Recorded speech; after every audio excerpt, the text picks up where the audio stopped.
बाबा की कृपा हो, मेरे शंकर की करुणा हो और शिव महापुराण की कथा अगर श्रवण करने को मिल जाए तो जीवन का सबसे बड़ा लाभ, जीवन का सबसे बड़ा आनंद। इससे बढ़कर दुनिया का कोई सुख नहीं, कोई आनंद। और अपने आप को धन्यवाद समझो, अपने आप को धनभागी समझो कि हम भगवान की अविरलमय कथा का तत्व अपने कानों से श्रवण कर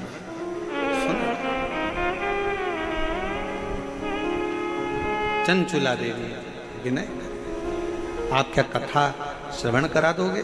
हाँ, पर इसका यजमान कौन होगा, कौन बनेगा, कथा कौन कराएगा? किसकी सामर्थ्यता है कथा कराने की? किसी की सामर्थ्यता सुपुराण कराने की नहीं है।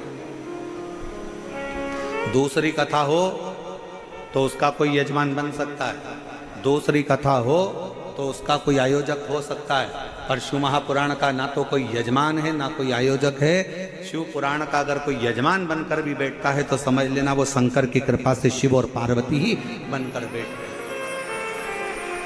जैसे ये यजमान परिवार का नाम लिखा है ना, श्री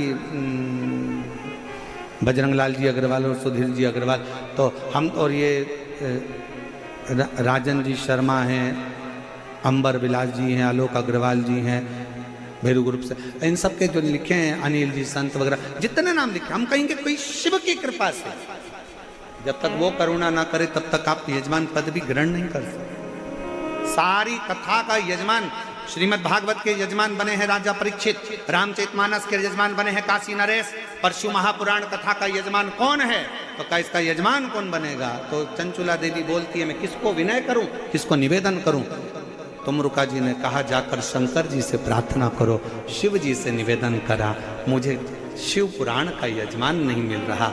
शंकर जी ने पार्वती से कहा, ये वो पुराण है जो मनुष्य के जीवन का सारा ताप हरती है, ये वो पुराण है जो मनुष्य के जीवन का सारा दुख हरती है, ये वो पुराण है जो दुनिया में सबके कष्ट हरती है, और कष्ट हरने के लिए इसका कोई यजमान नहीं, इसका यजमान शंकर जी कहते हैं, पार्वती तुम 16 श्रृंगार करो और मैं भी सज धज कर तैयार होता हूँ, मैं ईसर बनता हूँ, तुम गोरा बनो, गणा और गौर बनकर शिव पुराण के यजमान, गणगौर बनकर शिव महापुराण के यजमान पद ग्रहण करेंगे। गणगौर बनकर, ईसर गोरा बनकर 16 दिन तक भगवान शंकर और पार्वती श्रृंगार करे। शास्त्र कहता है शिव जी का मंगल विवाह हुआ तो शंकर भगवान ने श्रृंगार नहीं करा था, भगवान शंकर का श्रृंगार नहीं हुआ था, पर जिस समय पर भगवान शिव महापुराण के यजमान बने तो स्वयं दूल्हे जैसा फेटा बांधा है। शादी करने गए थे तो जटा जूट बांधे थे, चंद्र धरा था, या तुर्री लगाई है सिर पर, तुर्री।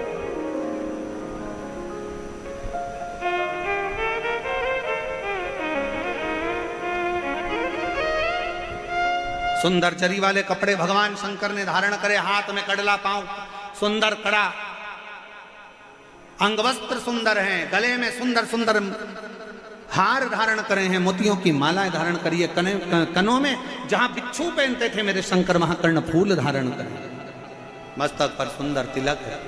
और मेरी माँ जगत जननी जगदम्बा दुर्गा भवानी का तो श्रृंगार बखानना ही, श्रृंगार का वर्णन करना ही बड़ा कठिन है, बड़ा कठिन। श्रृंगार मेरी माँ ने धारण करा है। शंकर भगवान 16 दिन तैयार हुए, श्रृंगार करा, इसलिए आज भी गणगौर 16 दिन की होती,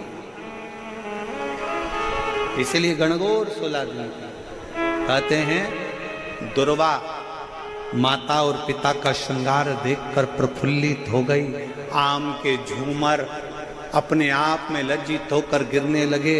सुंदर सुंदर माँ का आनंदमय श्रृंगार का दर्शन हो रहा था।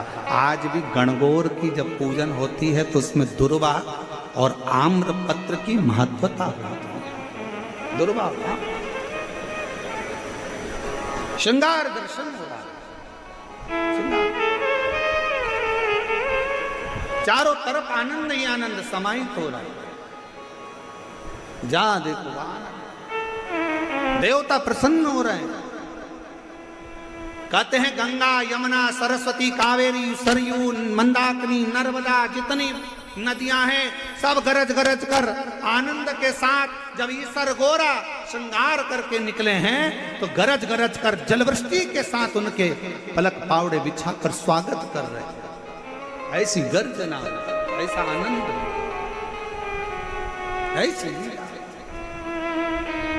शिव तत्व शंकर ओघड़ी शंभु कथा करे, शिव महापुराण का चरित्र करे। चले 16 दिन का श्रृंगार है। श्रृंगार शिव जी ने जो 16 दिन श्रृंगार करा वो सनातन धर्म में, हिंदू धर्म में 16 संस्कार हुए हैं। और माँ जगत जननी ने जो श्रृंगार करा वो स्त्रियों के 16 श्रृंगार हुए हैं। 16। और मेरी माँ जगत जननी जगदम्बा अम्बा माँ गणागौर से यही प्रार्थना है, माँ सबके सुहाग को अमर करिए और सबकी झोली खुशियों से भरिए। यही। और शंभु शरणे पड़ी मांगू घड़ी रे दुख काटो दया करीने दर्शन आपो। शंभु शरणे पड़ी मांगो घड़ी रे घड़ी दुख काटो दया करीने दर्शन आपो। शंभु शरणे पड़ी मांगो घड़ी रे। ईसर गोरा शिव महापुराण की कथा चल रही है जिसका आप और हम आनंद ले रहे हैं।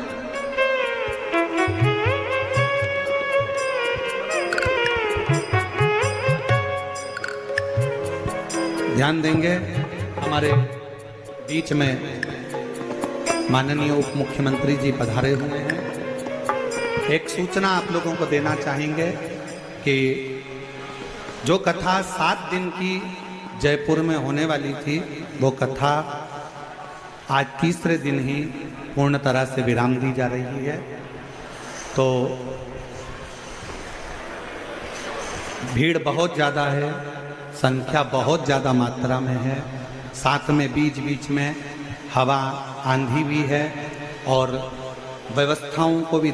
और मैंने तेरे ही भरोसे बाबा तेरे ही भरोसे आवाज उड़ती जावागी बाबा रोज है तो छड़ी नाम रखी जावागी भोले मैं तेरी पतन शंभु मैं तेरी पतन हवा उड़ती जावागी बाबा रोज है तो। विश्वास दवाई एक्सपायर हो उससे पहले उसको खा लेना चाहिए, वस्तु एक्सपायर हो उससे पहले उसको खा लेना चाहिए और मनुष्य की देह ये शरीर एक्सपायर हो उससे पहले शंकर का नाम शिव नाम गा लेना चाहिए। फिर मौका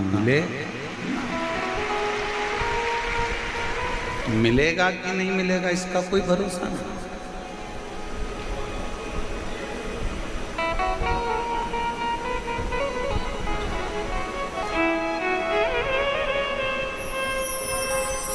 ये शिव की उदारता से, ये शंकर की करुणा से प्राप्त हुआ। ईसर गोरा शिव महापुराण की कथा कहती है कि भगवान से रोज प्रतिदिन प्रार्थना करा करो कि दवा और दुख ये दो मेरी जिंदगी से कम कर देना, मेरे जीवन से ये दो चीजें कम कर देना। क्या क्या? दवा और दुख।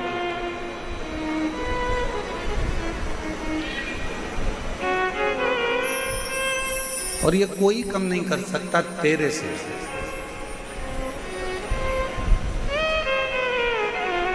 तेरी कृपा होगी तो दवा भी कम होगी, और तेरी कृपा होगी तो दुख भी कम होगी।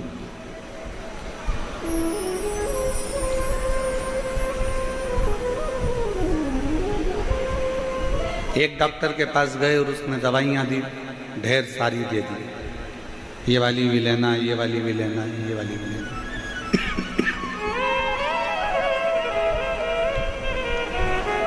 दूसरे के पास गए तो उसने थोड़ी दवाई कम कर दी। फिर एक और के पास गए तो उसने भी थोड़ी दवाई कम कर दी।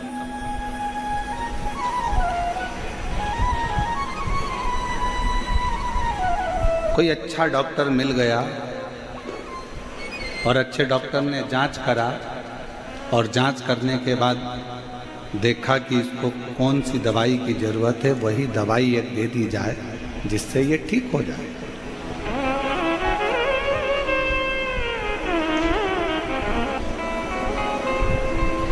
उसने कोई दवाई ज़्यादा दी होगी, दूसरे ने कम दी होगी, तीसरे ने कम दी होगी, कोई स्पेशलिस्ट ढूंढा।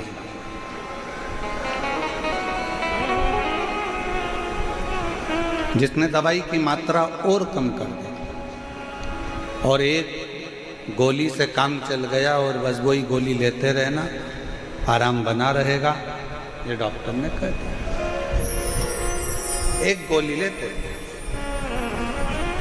वेद व्यास जी महाराज ने भी अपनी 18 पुराण की रचना करी, और 18 पुराण में से एक पुराण शिव महापुराण को ऐसा बना दिया कि ये वो टेबलेट है, ये वो गोली है कि इस शिव महापुराण को सुनते रहना तो जिंदगी के सारे दुख अपने आप कटते चले जाए,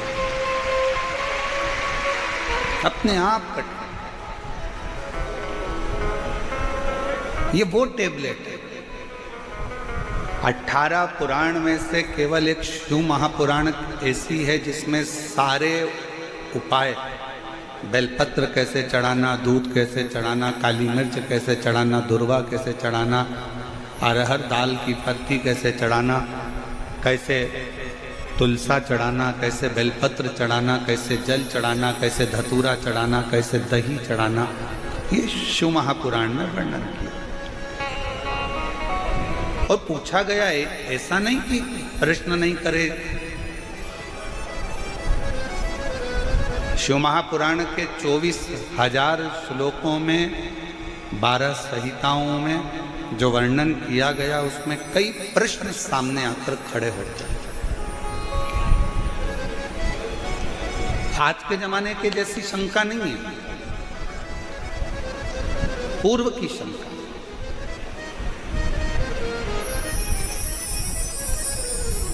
कितना सुंदर प्रसंग आता है कि चंचुला देवी ने कथा सुनने के पहले एक प्रश्न ईसर गोरा जी की साक्षी में तुमरुका जी से कर दिया।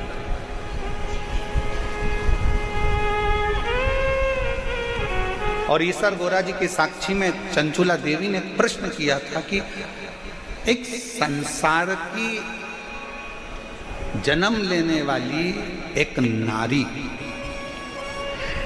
संसार में जन्म लेने वाली एक स्त्री, संसार में जन्म लेने वाली एक कन्या, संसार में जन्म लेने वाली एक लड़की के जीवन का सबसे बड़ा धन कौन सा,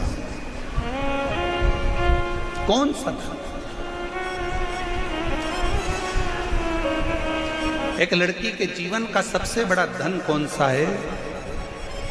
और दुनिया के लोगों ने शिव महापुराण को अच्छे से अध्ययन नहीं करा तो उन्होंने बहुत कुछ छुपाया।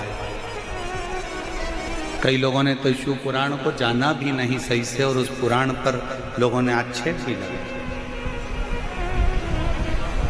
कौन सा धन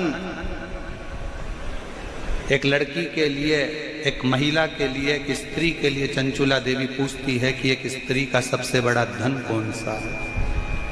और आप सब आश्चर्य करेंगे कि गुरुजी ऐसी बात करते हैं कि दुनिया का सबसे बड़ा धन एक लड़की के लिए, एक स्त्री के लिए, तुमरुका जी ईसर और गोरा जी की साक्षी में कहते हैं दुनिया का सबसे बड़ा धन एक लड़की के लिए, एक स्त्री के लिए शिक्षा है, और उससे अच्छा धन दुनिया में कोई नहीं। शिक्षा से बड़ा कौन सा धन होगा?